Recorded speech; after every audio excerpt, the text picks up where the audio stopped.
But this. Linh and Rakeesh are contestants for today. She's representing Vietnam and he's representing India. So let's see who is going to get it right today. Are you guys ready? Yeah, let's go. So, 1, 2, 3, go. Start. Go.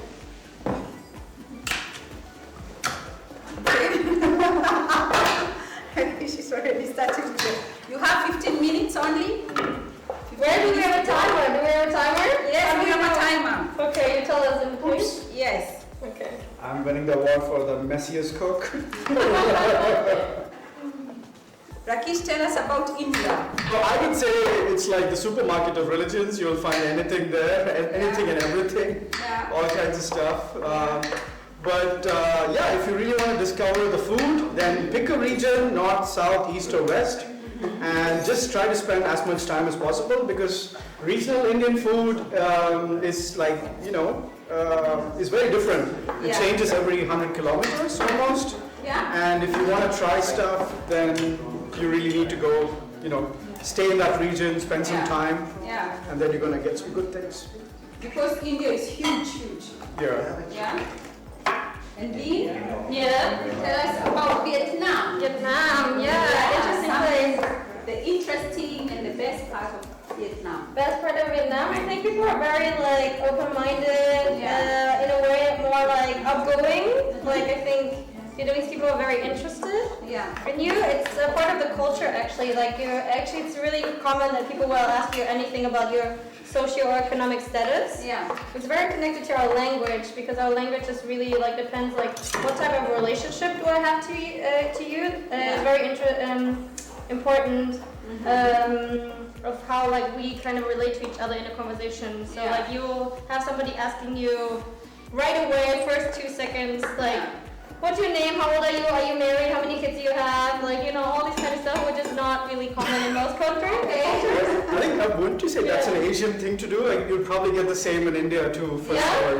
People are going to ask you right away, how much salary are you making, and how many kids you have. That's a very salary even as well.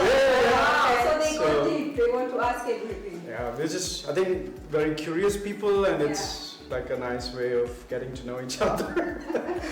Get to the personal stuff as soon as possible. No small talk. No small talk. And Rakeesh, what are the gem places to visit in India? Like you can advise someone. So since I'm from the south, I would say go to Tamil Nadu, which is like on the southeastern coast. So you'll get to see different things. There's hills, there's beaches, there's a lot of lovely temples. There's, of course, great food, which differs depending on the region that you're going through also. And so you'll also see a lot of colonial influences. So for example, the city that I was born in and grew up, Chennai, the one next to it is called Pondicherry. And there's a lot of French influences there. So you'll see like very different landscapes, and the food is also has some Creole influences, for example. Wait, French influence? You'll see some Indo-French in that side. So the French, they love India side. I mean, practically every European colonizer was there, so we have all those influences. But they stuck to you with like the traffic rules, right? Oh yeah, that was the one thing. Wow, interesting.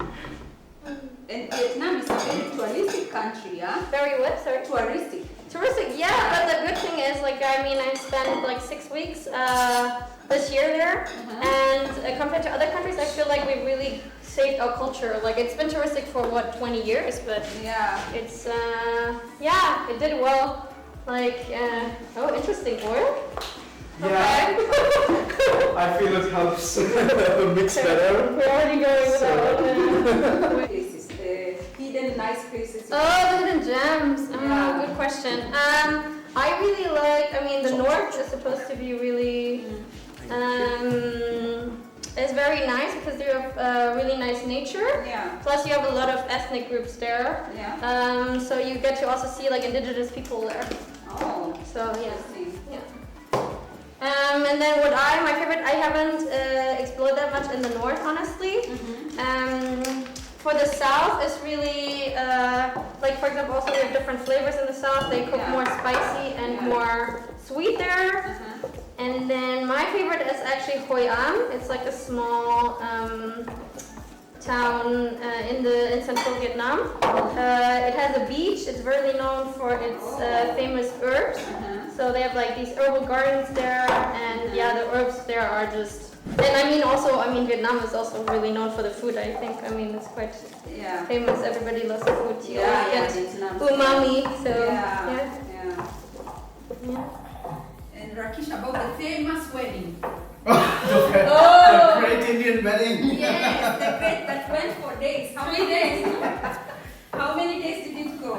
I think it wasn't even days. If you're talking about the most recent Ambani wedding, it was probably a whole year, right? They started sometime back last year. Oh, it was last year. Yeah. They started with the pre-wedding celebrations, and then they went. They actually came down to Europe, and they did something in Italy. They had a couple of celebrations here, and now finally the wedding happened. But I'm not sure. For all you know, we're going to be in 2050, and we still hear that the wedding is going on. The wedding is still going on. So. And there in India, the bride is paying the dowry. No, we don't have any of those concepts anymore. I mean, it was back in time you had the concept of dowry, but now it's actually illegal. You're not supposed to. Oh, really? Yeah, you're not supposed to ask for money. So traditionally, it's the bride's family that takes up the bill, but not anymore. People are more progressive. There's actually, after the pandemic, people have started having more intimate, smaller weddings rather than the full-blown version. Because everyone is conscious about, how much resources are we using, or is it even worth it? And what are the feedback from the Indians about the Ambani wedding? Were they happy about it? No surprise. I mean, if you ask me, it's his money. He can do whatever he wants with it. Yeah. So, Linh, are you done with this? Yeah, please. If you want to help, sure. Thank you so much. Yeah, that's done too. Thank you so much. You need a bit. You need some plates? Yes, please. Okay. Thank you. Guys, 8 minutes left, but initially it's 3 minutes, so I have to add you a bit more time because you have not even fried the meat. Okay. Hey, that was not an 8, dude. He's cheating. That was not on purpose. I was trying to get mine going. So Rakeesh, you have been here for? In Berlin for about 5 years, a little over 5. Yeah. And So, you have any interesting moments, embarrassing moments here in Germany that you can say, funny moments? Embarrassing. Yes. Not really, but funny moments, of course. I think I'm always enamored by how some interesting hacks come up here, like the use of fax machines. I think the famous fax machine hack. If you can't get an appointment with any of the government agencies, fax them. Don't even try email or try to call them. Fax works amazingly well. It's like the secret hack everyone should know. Any expat should know. Any other hacks that you have learned to survive here in Germany? I think one of the things is that you need to go and make your case as a customer. So the idea of customer service in Germany is very, very different. Like in other countries, you can't just walk in and expect customer service. People here expect you to behave a certain way. So that's something you need to remember. And think about how you can go in with a smile, say hello. They really value these small things. So the more you do that, the more you're going to get your work done. Linh, any interesting urban experiences you have had here? Oh yes, U-Bahn experience in Berlin. I mean, like paper towel. so there's this. I think I'm gonna make this guy famous. Oh well, there's this guy who like plays basketball in the U-Bahn with a blindfold and headphones on. So he's like really digging it and he's like doing something weird and he just like puts his blindfold on and he's trying to make money with it. So like he's dribbling like blindfolded and then he comes around and is looking for a cup of coffee. Yeah, it's so random. I've never seen anything like this. Like never ever in any country, in any city. But like lots of people know him also. Like in U8, so in the middle of the city. Yeah. So he performs and then he performs. And Rakeesh, any interesting urban experiences? Oh yeah, you have to take the U8. At any given point in time, it gets, the more it moves towards the weekend, the more interesting it becomes. So I would just suggest if you're new in Berlin or if you want to just explore Berlin, take the U8 on a Friday evening and just sit and watch. It's better than TV. Better than Netflix. A lot of entertainment. Yeah, very much. What was your favorite one? What I saw once was a group of 10 people who were just running up and down the train inside. And I don't know if they were high, if they were drunk, but whatever it is, it was an interesting spectacle. Wow. And Linh, what do you do? Like, what's your job? Oh, so yeah, I am actually a private chef. I work for retreats and I do dining events. I'm actually starting out now. Last year I did some retreats. Then I also work as a yoga teacher. Yoga teacher? Yeah. Wow. And I mean, I did the classic thing as well in Berlin, working in startups as project manager. Oh, nice. So guys, I think the time's up. No So what way. will happen? We have to see who is going to set up the food first. Who's going to plate up the food? Okay. Go for it, Linh. Let's see. I can go next. Is it Vietnam or is it India? We know to be Rakeesh, small. you still have fire? No, it's switched off. Okay. Where's the potatoes? Okay. I hope the meat is cooked inside. We'll see. We'll find out tomorrow. Rakeesh, you have supposed to be running and plating up your food. Oh, we're doing it parallel. I thought I was waiting for her. Well, I think I made it. I think I'm the only one going in. Oh, Linh was finishing fast. Rakeesh, what are you waiting for? Waiting for her to finish. Shall I help you? Yeah, sure. Here, offer me. Ta-da! So, our contestants have just finished and they have set the food here. Very good job, guys. And Rakeesh, your presentation looks like meditation stones. Yeah, that was intentional. I was doing cooking yoga, by the way, while I was cooking. So channeling all that. Oh, you're channeling. Oh, interesting. now, guys, it's testing time. We see who was getting it right. So we will need our chef back. Hey, welcome Yay, welcome back. from Australia. From Austria. So, what do you think they were doing from Vietnam and from India? They were trying the first time to cook an Austrian dish. Yes, and what do you think about the presentation? So, from the presentation-wise, this looks more traditional, but I also like this creativity in that. So, it has to be decided from the taste. From the tasting. So which one? You start with Lin's? I start with Lin's. Okay. Is that okay? Yeah? Yes. Go for it.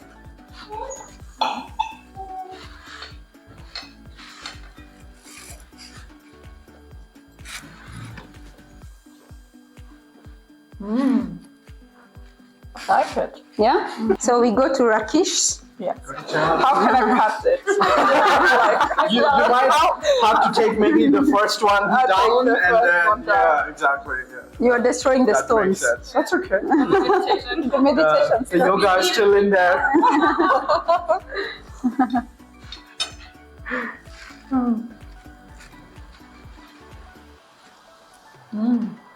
Sounds very good. Can I choose both?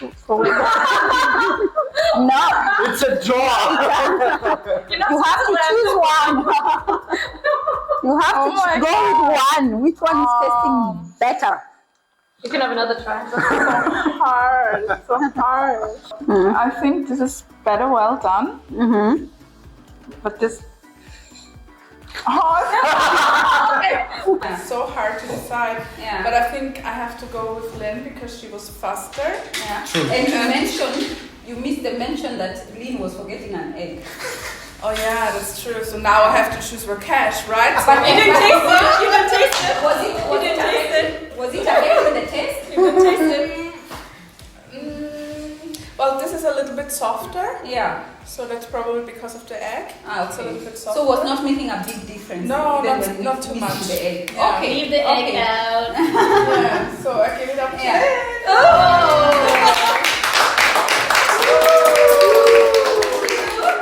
Good job. High Good five. job. Amazing job. All right. Well done, chef. Oh, thank you. Meditation didn't help. So very, very, very, very good. That's very good. Was it your first time to like taste an Austrian dish or to cook an Austrian dish? No, actually not. I've done various dishes, but mostly the Kaiserschmarrn. But this style of meatball patties, whatever you want to call them, today, that was the first time that I made it in this way. Okay. So yeah. Yeah. And for you, Rakeesh? Not really, but I must say I prefer making more fish dishes. Okay. So this is probably my first time also, just like Linh says, like making something like a patty. And the mashed potato is also not something that we do every day. Yeah. I do it like maybe once a month or something. Did you enjoy it? Of Yeah, course, it was fun. absolutely. I think it was such a cool atmosphere. Yes. We got along so quickly. I think, we had a great time. And thanks to the people behind the scene also. Yeah. Our Yeah. wonderful Amazing job. camera team and producer. The producers. Big hand for them. Chef, thank you so much for thanks a lot. showing us an Australian dish. Thank you so much. Thank you for having me and cooking Thanks together for with me. And guys, what do you say? Like, share, subscribe, and comment. We are looking forward to hear from you guys. And if you are an expat living here in Germany, you are welcome to our show to share a recipe from your country. And also, please watch out and follow us on our Instagram page. Bye for today. Bye.